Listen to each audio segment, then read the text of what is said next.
The August Board of Education meeting to order. Our flag salute this evening will be led by Dr. Menzer. And I'm not as fancy as my colleagues. I don't have a flag to display, so we'll put our hands over our heart. I pledge allegiance to the flag of the United States of America and to the republic for which it stands, one nation, under God, indivisible, with liberty and justice for all. Okay, first order of business we have is additions or corrections to the board agenda. Does any of the board members have anything to add? If not, I have one addition. It will be item number 9A for the termination of employee 21-102.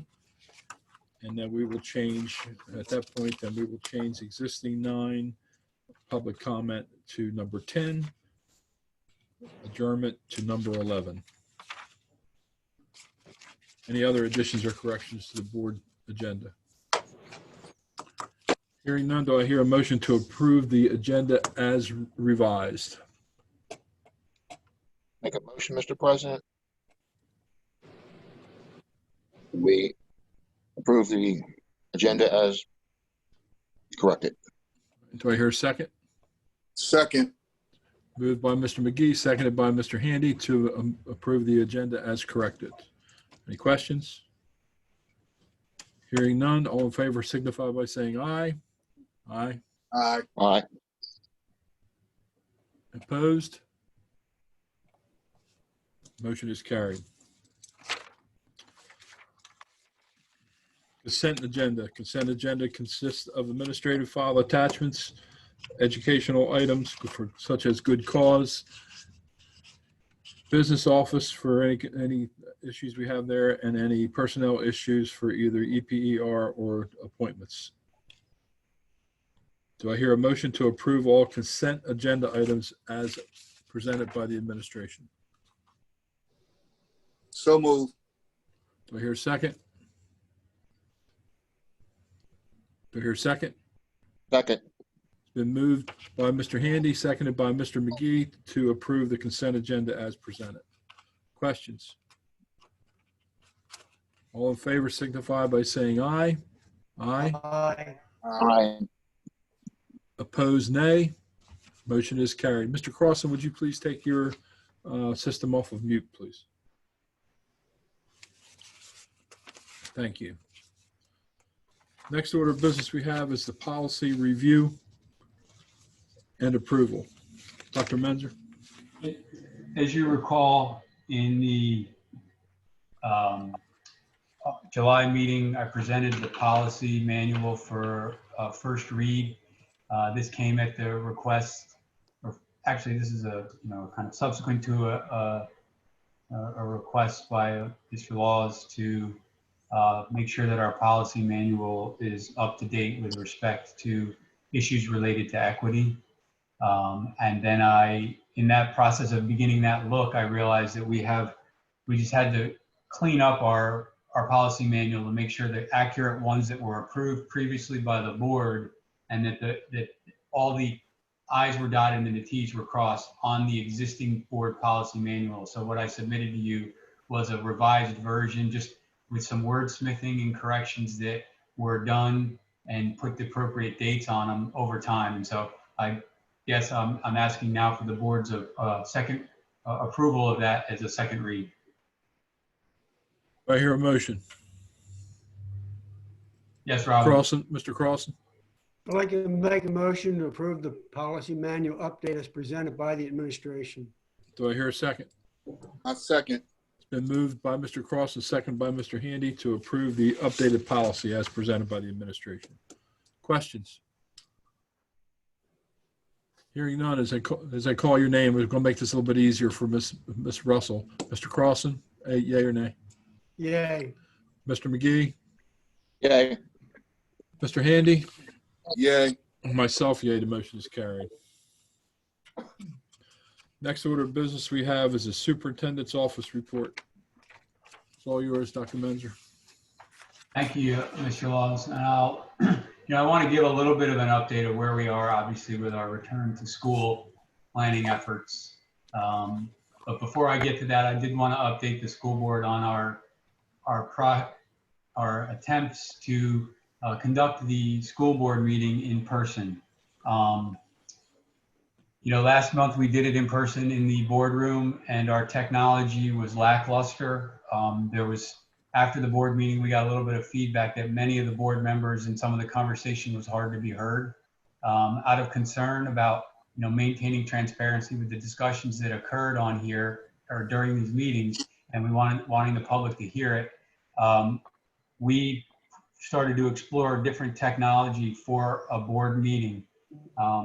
We did subsequently submit an order and did receive that technology. And if I'm not mistaken, it probably came either yesterday or yesterday morning or yesterday afternoon, really not affording us the time to put it in place so that we could have a productive and transparent board meeting. So I wanted to give you an update that our plan is to have that equipment ready to go for a September board meeting with the school board members in person, and then we will broadcast via Zoom like we did in July. Dr. Menzer, I know that we have scheduled that during the school year that our board meetings would rotate between the middle schools. With that being said, with this new equipment, if we're going to be, it'll be stationary in one location, correct? Well, we believe that the equipment we just bought, we can move it around. So it might be portable. I don't know. I haven't seen it, Ted. So that's a question for me to ask. What were you thinking? Well, I would think that we should seriously consider that if we do set it up in one location until we go back live, if we're going to continue to do things virtually, but for the general public and whatnot, let's go to one location and stay there for now. So go to one location and then continue to Zoom it publicly, no matter what, whether there's people in the audience or not. Are you thinking? Correct. It's what I'm thinking until we know we have it set 100%. So we'll take that. I'll review that with Phil with the technology we have and see what we can do with that. That might be something that we can definitely look into. Other board members, do you feel differently or do you feel the same? I think it should be in one spot. And Zoom. Robin agrees. So see what we can do. Works. Yeah, see what we can do, Jeff. If we can easily make it to where we can move around, so be it. If not, if we need to put it in one location, then I would suggest you consider that. Okay. All right. Thank you. All right. So the next chunk I really want to share with you is just an update with respect to our return to school planning. As you know, you get the same emails that the staff gets on Thursday about what's going on. So you're well aware of the comings and goings of what we're doing. We're trying to be as transparent as possible. And then you get the Colonial clippings, so you know exactly what the community is hearing. It comes out usually 7 o'clock on Thursdays. We're planning to keep that schedule from here on out, so you'll continue to receive those updates. Just some high-level things that are going to be coming up this week is we're early on in the week. We are in the process of drafting our confirmation email to families so that they can confirm their choices from their earlier selections, just to solidify where we are with our student enrollment numbers. That email will probably be going out in the next day or two. We're just kind of finalizing some of the verbiage on it, just so we're not creating more confusion than we intend to, just by asking a question for them to confirm. And it's not really them confirming, it's going to be a de facto. If you want to change, you need to please contact your school. They don't have to do anything. If they don't want to change, they don't have to do anything. It's going to be a default, going to stay where their preference was, whether virtual or in person. Last week, we sent out a staff preference survey to our classroom teachers and our para educators. There was a subset of the teaching group that did not receive a survey that were not classroom instructors. They were coaches, counselors, psychologists, SECs.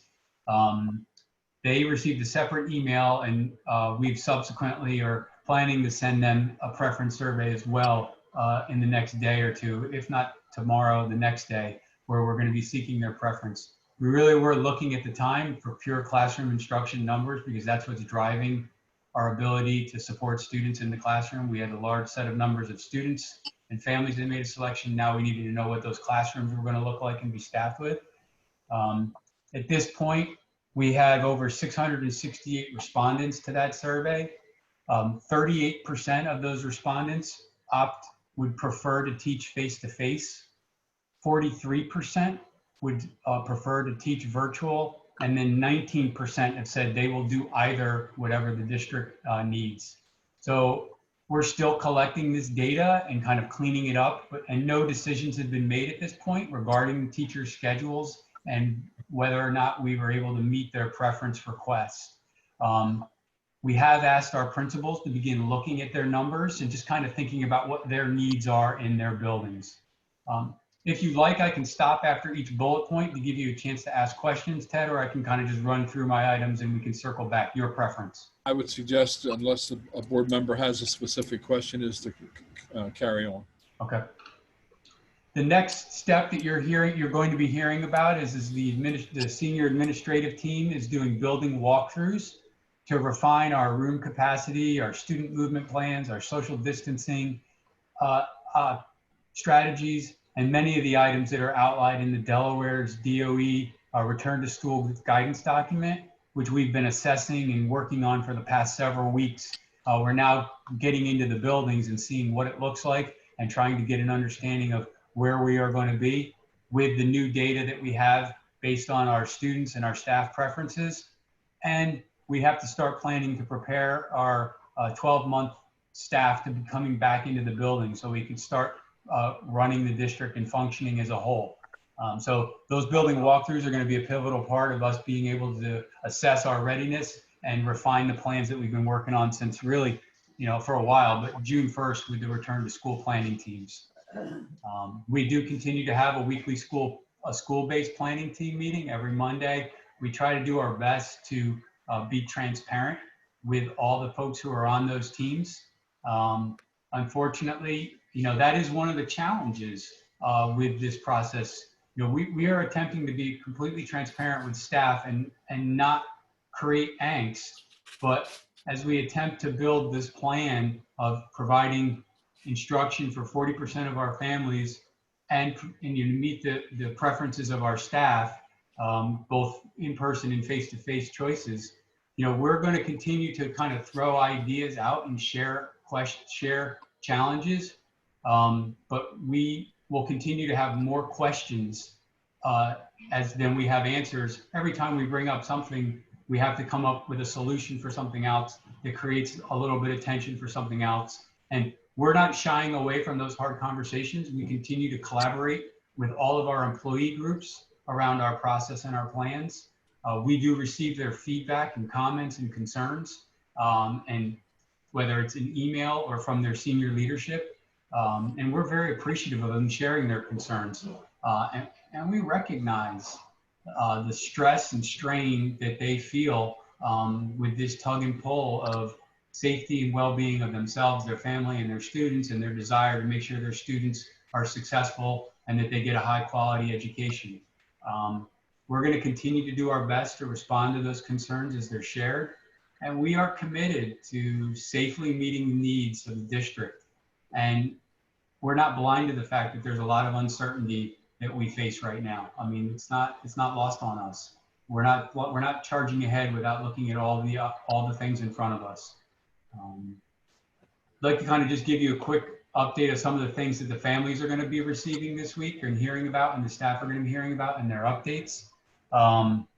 We will be having a professional development plan shared for both the teachers who selected virtual as well as the in-face option. Our curriculum and instruction division has been working on that since June 1st.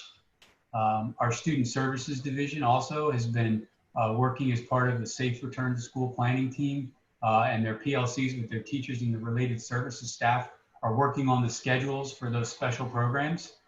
They did just wrap up their summer ESY program on August 6th for 12-month, their ESY and 12-month program, where it was a full virtual program for students. Our transportation, we're going to be hearing a lot about buses. We're fortunate. The last count, I think, of the families who chose face-to-face, I believe roughly 1,800. And someone can correct me if I'm off by 1,000. I can't remember if it was 1,800 or 2,800. I think it was 1,800. Families opted to use transportation. So we have, you're going to be seeing expectations about all of our students. K-12 will be required to wear face coverings on the bus. except when it inhibits their physical health, and that would be, with a note from a doctor. All of our staff on the bus are of the same expectation, unless they have something that precludes them from wearing a mask or face covering. Our special needs drivers and aides will have additional PPE available for when they need it to work with their students. Items like face shields, gloves, and gowns to help them secure students on the buses. All high-touch areas on the buses will be disinfected after every run. And our transportation supervisor has submitted a recommendation to us, and we're kind of working through some logistics about how we can route buses and keep students and staff safe, provide timely arrivals, both with the schools that are in session, the grades that are in session, but also when William Penn comes back online, whatever time that's determined in the semester, we need to be able to run buses for them as well. So we are reviewing a three-tiered bus system, much like some of our other districts already do, where we have 3 distinct runs, and there's a gap between each that allows for transportation to clean and disinfect buses. But then that also allows us to add William Penn into the mix and pick up our 4 o'clock activity buses if that comes to fruition as we move forward in the school year. So those schedules will probably come out to staff. We're vetting them now with a lot of our internal bargaining groups and our leadership teams and special programs in schools. And by Thursday, I anticipate those times being ready to be published. Our Human Resources Division is still planning for our new employee orientation in 2 weeks on the 19th and the 20th of August, and it will be virtual. That was a decision that was just made. They've continued to hire during this time frame, both virtually and in person. They've successfully filled 18 vacancies during this time, which is a huge kudos to them for the labor and the work that's gone into that.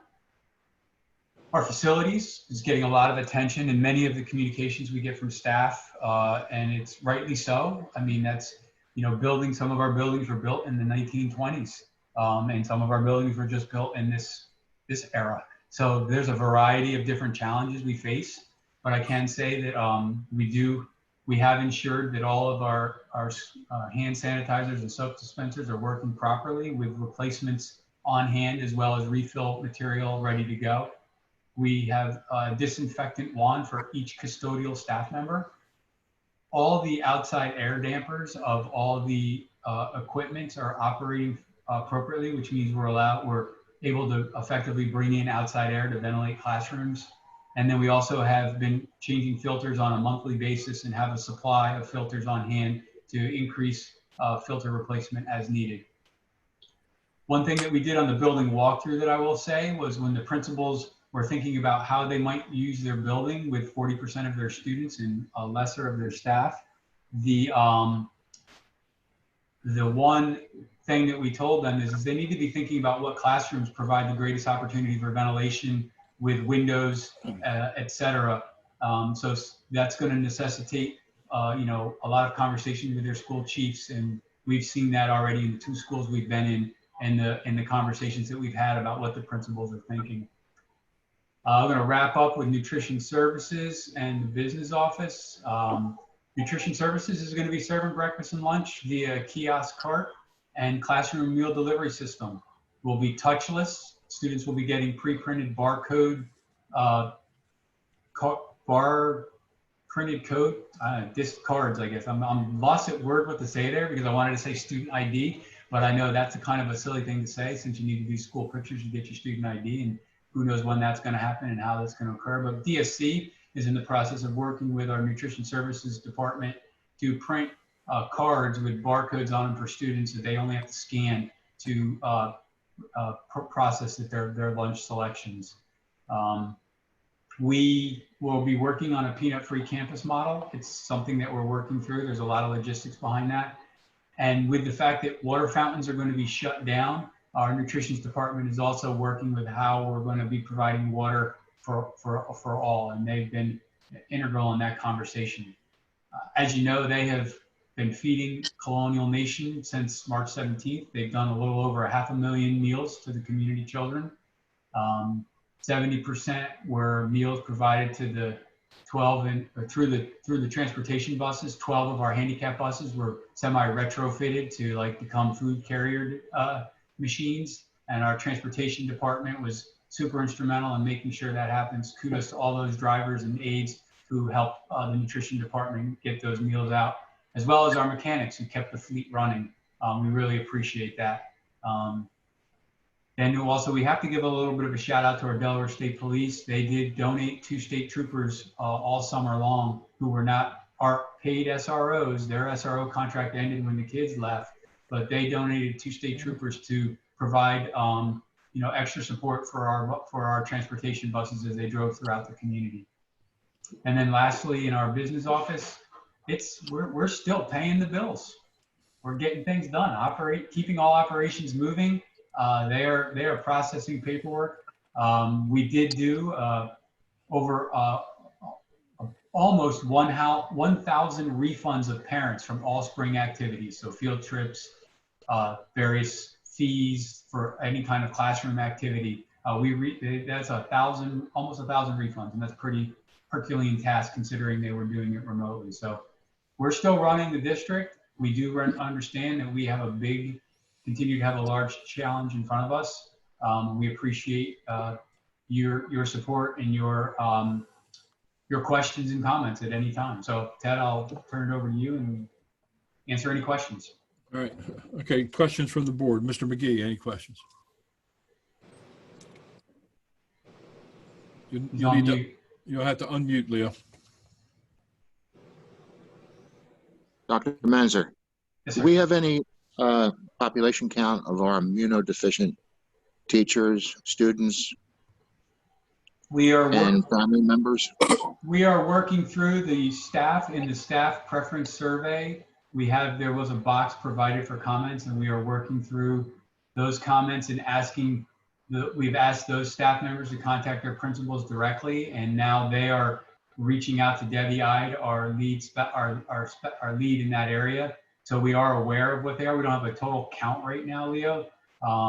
The same thing with staff. Our school nurses are working with Dr. Cooper in the behavioral health division to kind of assess what our student population looks like with respect to those at high risk.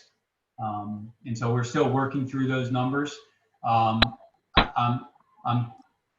like to be fairly optimistic in saying the 60% who chose virtual. I'd like to think that I hope many of our significantly immunocompromised families have made that choice, but I can't speak to that.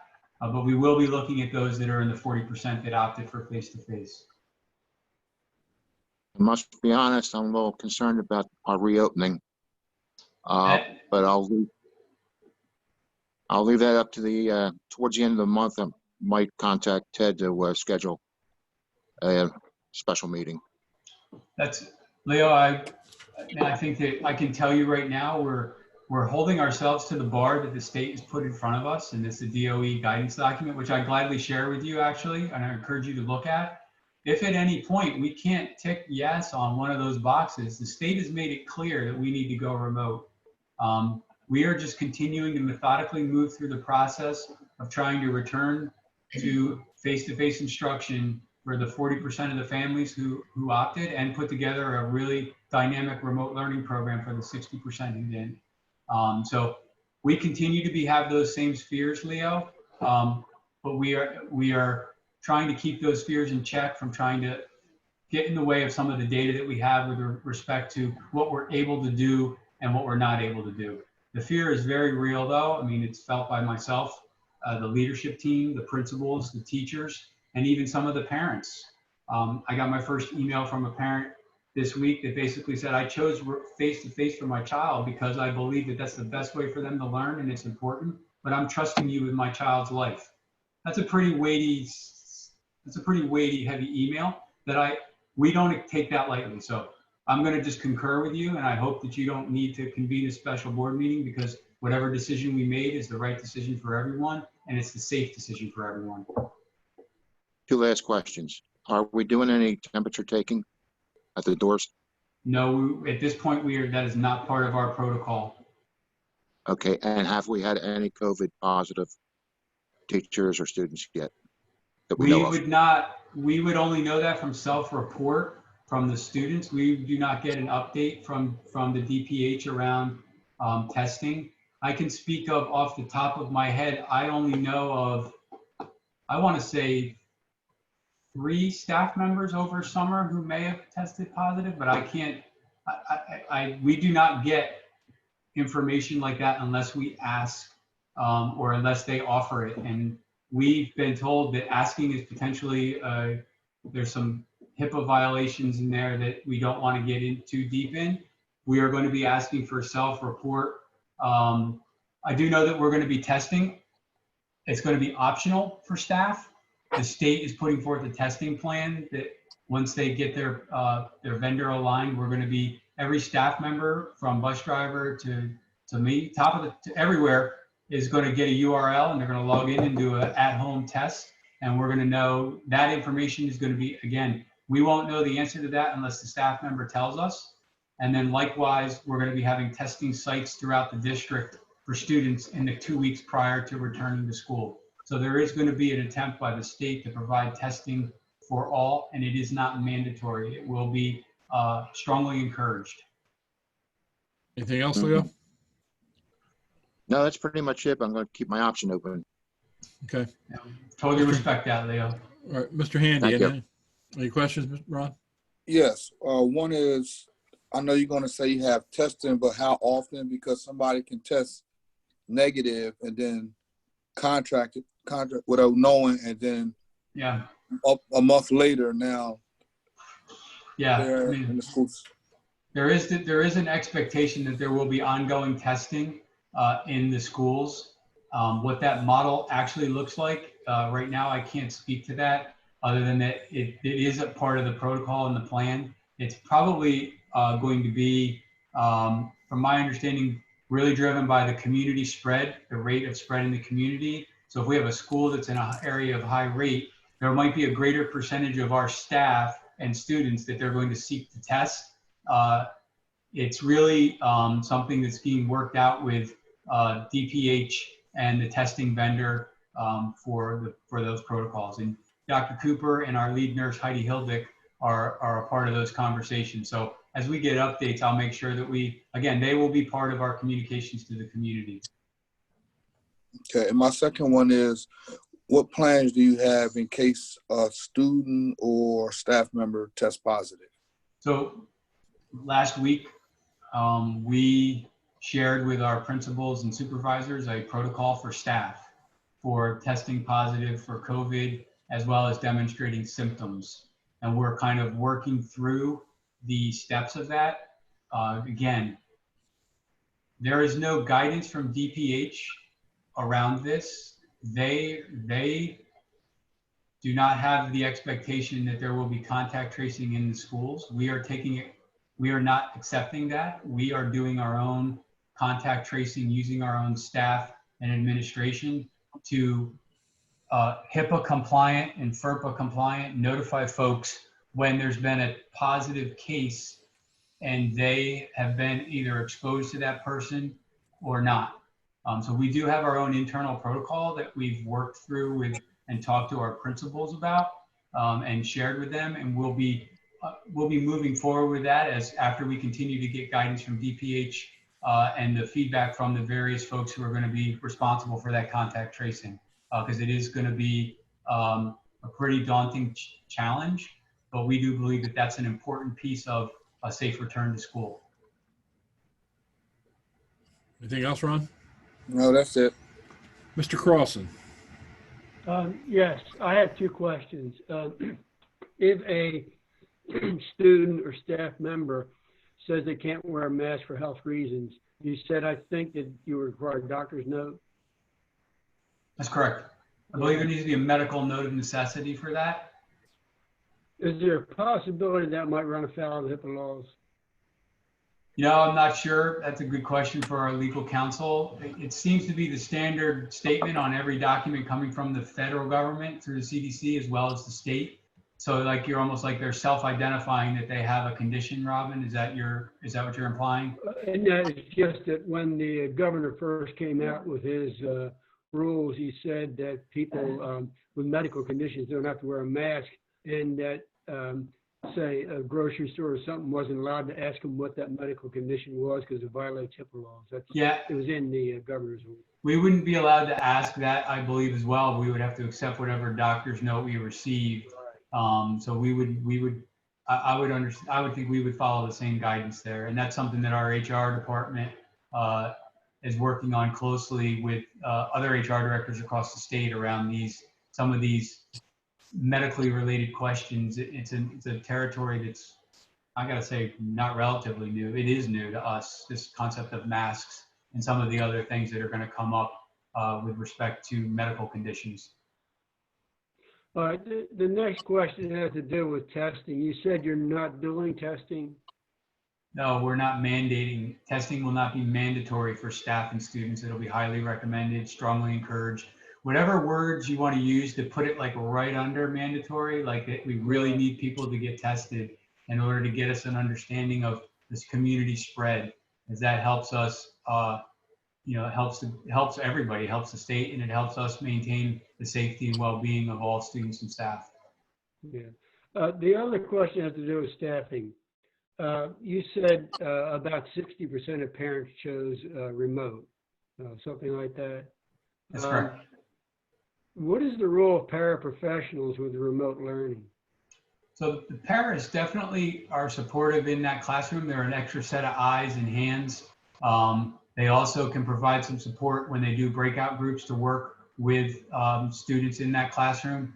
I would ask if Pete, if you have anything to share on that. Your side of the house was heavily involved with the instructional planning. I mean, I know those are two that come right off the top of my head. They do have a role in that remote space to that point. They also have, there is sometimes an extra set of eyes on a student who might be getting a therapy session or doing something like, the therapist wants them to watch their left foot move when they do this, and I'm going to be watching something else. Like, they do have a role, and I think it's very dependent upon what setting that paraprofessional is, whether it's a traditional classroom with included students or it's a special needs classroom with students receiving highly specialized instruction.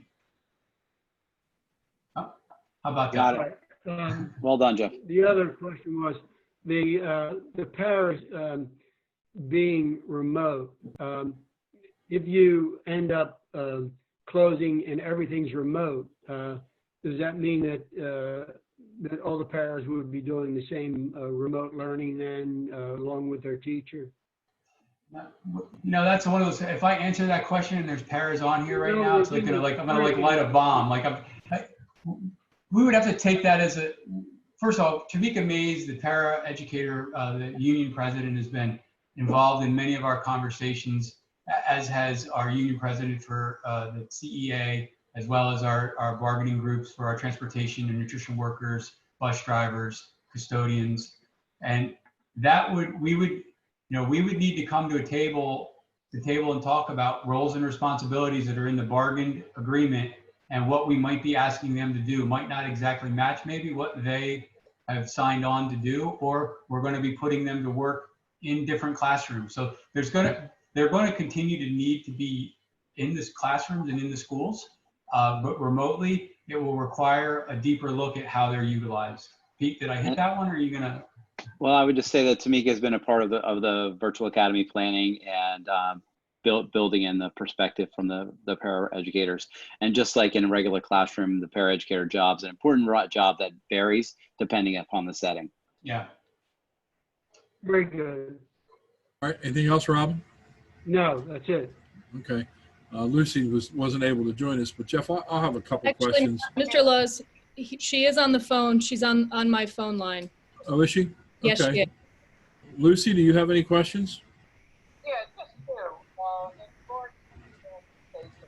Hold on one second. We're having a hard time hearing her. Can't Can you hear put her her, Emily. closer to the speaker? I don't know where the microphone on my laptop is. Maybe I can just relay the question. All right, we'll try that. Okay, go ahead. Yeah, okay. I'm just questioning, is extra staff going to be put on buses for compliance of the mask usage? She's wondering if we're going to put any extra staff on our buses to help with the compliance for the mask wearing. So we're working through some of the logistics of that right now. We would like, I would like to say we don't have to, but that has been discussed as an option. So without having the runs built out and how many students are on the bus, we're looking at 23 students per bus max to meet the needs of the numbers we receive. A really fancy way of saying I don't know, Lucy, is I don't know yet. I don't think that we've crossed that bridge yet. I'm going to be a kind of a pie in the sky optimist, but I'm a realist that if students want to ride that bus and families want that child to get to school, they're going to understand they're going to have to wear a mask. And they're not going to be allowed on the bus unless they have a mask and they're wearing a mask. And our buses will have masks to provide for students who forget it, don't have it. You know, we are going to be all about making sure we getting them to school. I think your point is well made. We're going to be having spacing on the seats. There's going to be assigned seats for every single bus run. Kids are going to have to sit where they need to be. There's possibility we're going to need to look at supporting bus drivers in that space as we start getting closer. But that decision has not been made yet.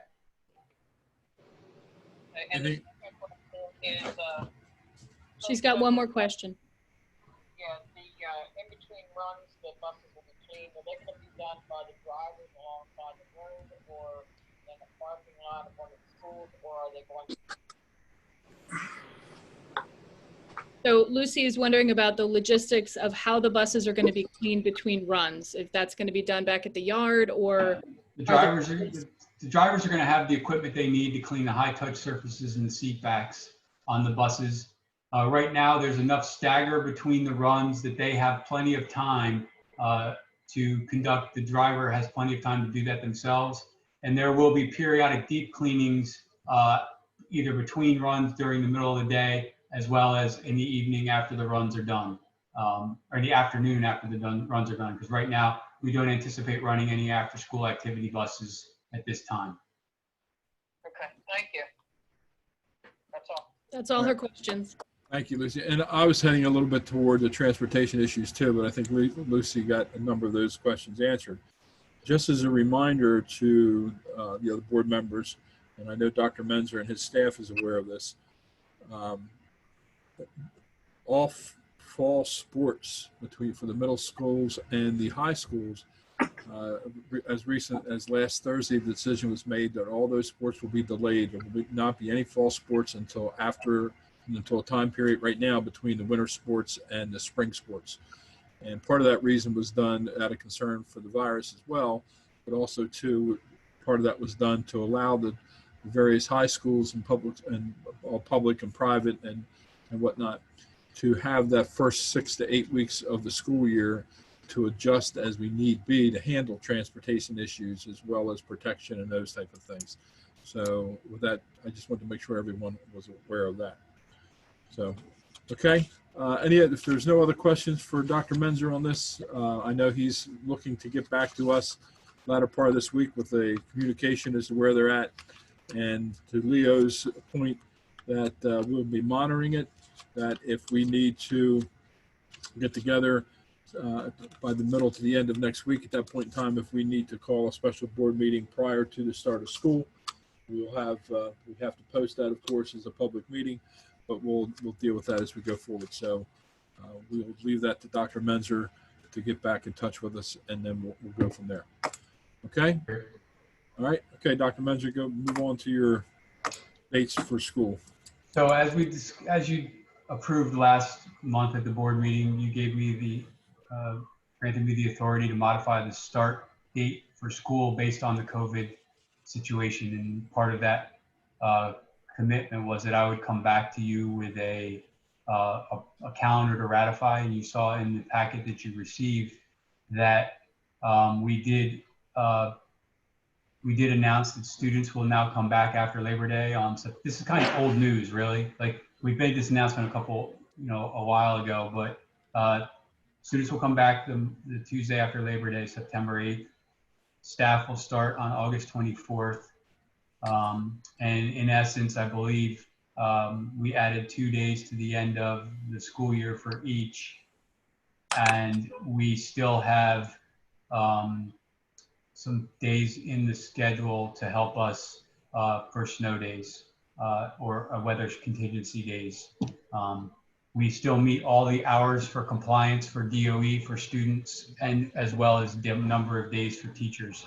So I would just ask that the board approve the calendar as submitted in the board docs. Do I hear a motion? So moved. Make a motion. Mr. Crossan, you're on mute again. Take it off.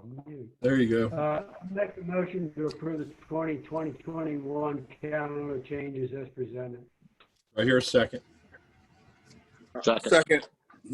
It's been moved by Mr. Crossan, second by Mr. Handy to approve the 2020-2021 calendar changes as presented. Questions? Hearing none, as I call your names, please signify by saying yea or nay. Mr. Crossan, Yay. Mr. Handy, Yay. Mr. McGee, Yay. Ms. Kennedy. Yay. Motion, and myself, yea, the motion is carried.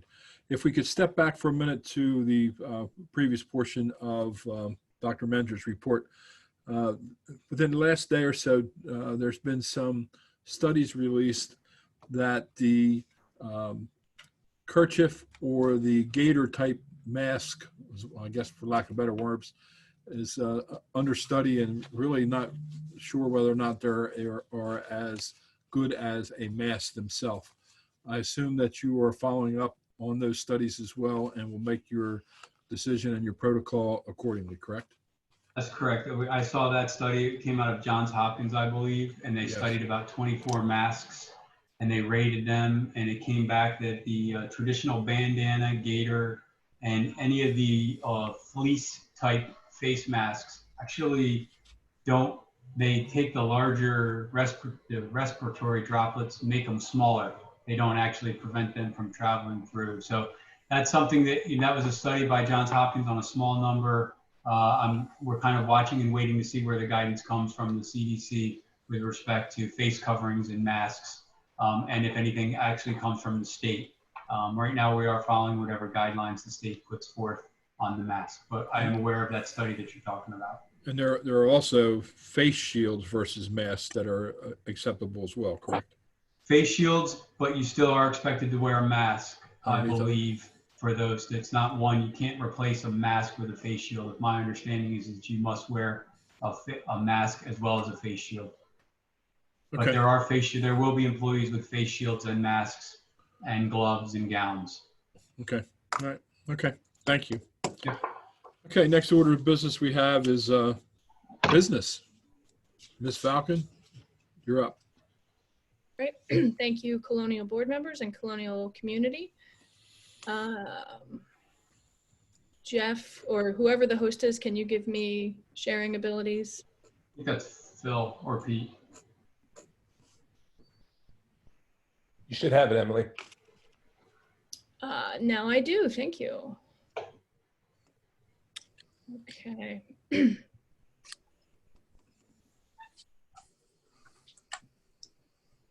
All right, so I have two presentations and a quick update for you this evening. We're going to start with the budget variance report, looking at the end of the fiscal year here.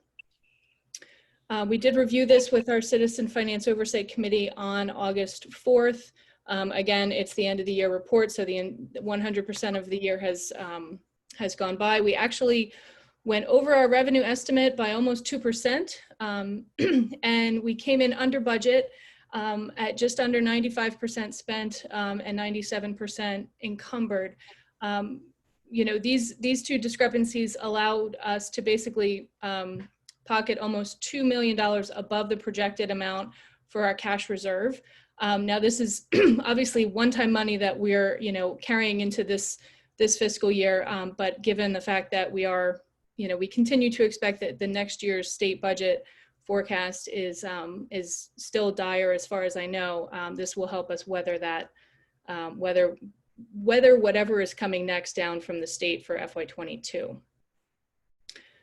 We did have credit card transactions totaling just under $5,800.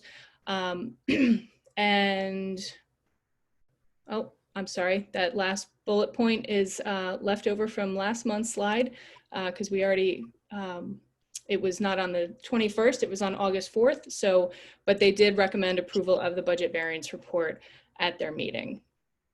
Are there any questions about the variance report? Any questions for Ms. Falcon? Mr. Carlson, anything? You're muted again, Robin. Please unmute yourself. No. All right, Mr. Handy, No, I don't. Mr. McGee, I'm good, thank you. Ms. Kennedy? No.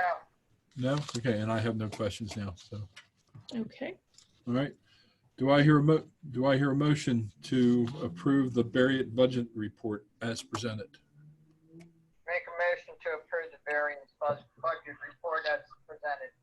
Do I hear a second? Second. It's been moved by Ms. Kennedy, second by Mr. McGee to approve the variance budget report as presented. Questions? Hearing none, as I call your name, please signify by saying yea or nay. Mr. Carlson, Yay. Mr. McGee, Yay. Mr. Handy, Yay. Ms. Kennedy, Yay. and myself, yea. The motion is carried. Thank you. Okay. Moving on to the financial position report. So basically, we prepared this 3 times a year to assess the financial health of the district. This report that was sent over looks at our cash position on July 1st and projects our revenues out through mid-October when we expect to receive our local tax receipts. And the result of the report does show that we have sufficient resources to meet our obligations until those tax receipts do come in. Are there any questions about the financial position report? Any questions? Mr. Carlson, No. Mr. McGee, No, sir. Ms. Kennedy, No. Mr. Handy, No, sir. myself, no. Do I hear a motion to approve the financial position report? So moved. Do I hear a second? Second. It's been moved by Mr. Handy, second by Ms. Kennedy to approve the financial position report. No questions? So I call your name, please signify by saying yea or nay. Mr. Carlson, Yay. Ms. Kennedy, Yay. Mr. Handy, Yay. Mr. McGee, Yay. myself, yea. The motion is approved. Again, I thank you. All right. Facilities need update. Yeah, so this is basically just a verbal update. We wanted to let you know several months ago, I can't remember when now, but we did have a contract with Studio Jade to do a district-wide facilities needs assessment. They completed their work over the summer and just last week gave us the report. So we just wanted to give you a heads up that was either September or October. Studio Jade is going to be coming and making a presentation to us, giving us some information on sort of the deferred maintenance portfolio that we're looking at district-wide for our buildings and what the status of that is. Okay, thank you very much. Appreciate it. Anything else? That's it for me this evening. Thank you. All right. Okay, thank you very much. Any other further questions from any of the board members for Ms. Falcon? If not, we'll go to the next order of business, which is items removed from the consent agenda, which we had none. The next order of business will be 9A, was added, would be a termination. It would be the termination of employee number 21-102 as discussed in executive session. Do I hear a motion? Make a motion, Mr. President, that we approve the termination of employee 20-102, 21-102. 21-102, Yes. as recommended by administration. Do I hear a second? Second. It's been moved by Mr. McGee, second by Ms. Kennedy to approve the termination of employee 21-102 as discussed in executive session. As I call your name, please signify by saying yea or nay. Mr. Carlson, Yay. Mr. McGee, Yay. Ms. Kennedy, Yay. Mr. Handy. Yeah. Myself, yea, the motion is carried. Next order of business we have is public comment. Did anyone register for any public comment? No, there was no public comment submitted, Mr. Lawson. Okay. Any other items by the board? Hearing none, do I hear a motion to adjourn? Motion to adjourn. Do I hear a second? Second. Moved by Mr. McGee, second by Mr. Crossan to adjourn. All in favor signify by saying aye. Aye. Aye. Opposed, nay. We are adjourned. Thank you, everybody, and be safe. Thank you all. Take care. Have a nice evening.